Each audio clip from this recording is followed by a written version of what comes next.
Ready? Start. Sir, with regard to the family planning program of the government of India, it is true that our government and our country have been perhaps the pioneers in respect of taking advantage of the World Health Organization expertise and assistance in regard to family planning program, and that in the last several years one cannot ignore some of the good sides of the achievements of the family planning program. Sir, I would like to invite the attention of the government to two aspects of the matter. One is that after having got this experience of some years, more than a decade or two, can we not have some kind of a sustained uniform policy with regard to the various projects and programs of family planning, particularly with regard to two things?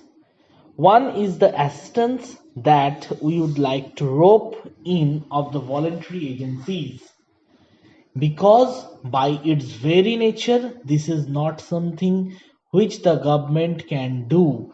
Government can spend money, government can give encouragement, but basically it is a question of educating the people, educating the illiterate and educating the people in the countryside, and also taking the maximum possible help from the voluntary social institutions in which a large number of women organizations are also doing a lot of good work. Para. In this regard, the complaint I hear is that the policy of the government in regard to incentives offered as not quite free from faults.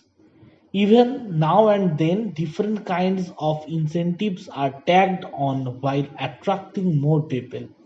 Then those incentives are not maintained for a particular period of time, so that certain incentives are withdrawn and certain new incentives are given. The result is that the interest in the program is for the incentives offered rather than for the ultimate objective of controlled and healthy family planning. I would therefore request the government to ensure that the family planning program has a certain sustained outlook, that the incentives are well thought out, and that there is no change every now and then in regard to this or that incentive. Then this should be free from very serious error. Stop. This is not only an error, I would say it is a criminal thing. In the name of operations, a large number of old people, children, and boys are also hooked into the whole thing because they get some extra financial incentive. Para. Now I come to demand about the freedom fighters. I endorse very warmly many of the points which my honorable friend made when he talked about genuine and bogus freedom fighters. In fact, the government of India themselves, in various replies in the past in this August House, have told us about how many bogus cases were also found out. Here we must remember that to some extent we, the elected members of state legislature and parliament, are also responsible for giving false information or false certificates.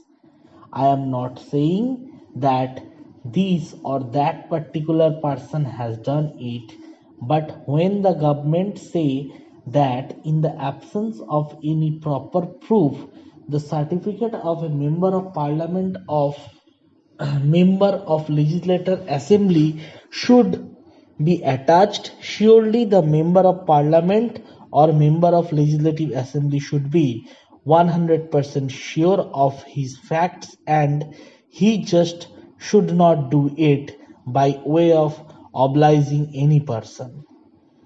It is there where the bogus cases come in.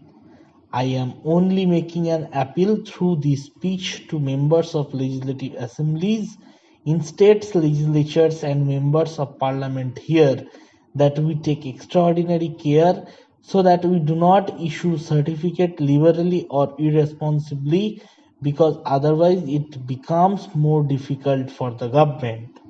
Para.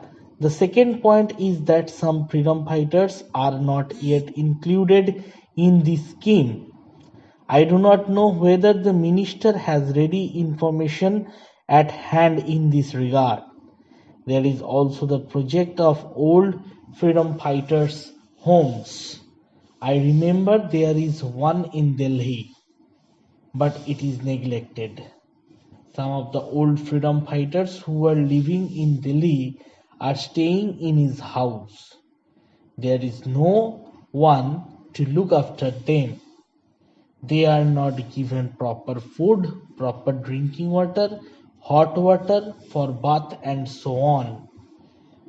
Because they are old and infirm, naturally they need these things all the more. Therefore, I would like the government to take particular care of these old freedom fighters' homes. Lastly, although I know that the government of India have paid a lot of money to these freedom fighters, I see from letters received by me not only from Gujarat but from other parts of country as well that the papers of freedom fighters are not disposed of, although the applications had been properly sent through the state administrations and more than 2 years have elapsed. Some of them are above 65. If they have to wait for another 1 or 2 years to get their pensions, they may not be able to take it. We are prepared to give some additional grants to them if the minister wants it that way.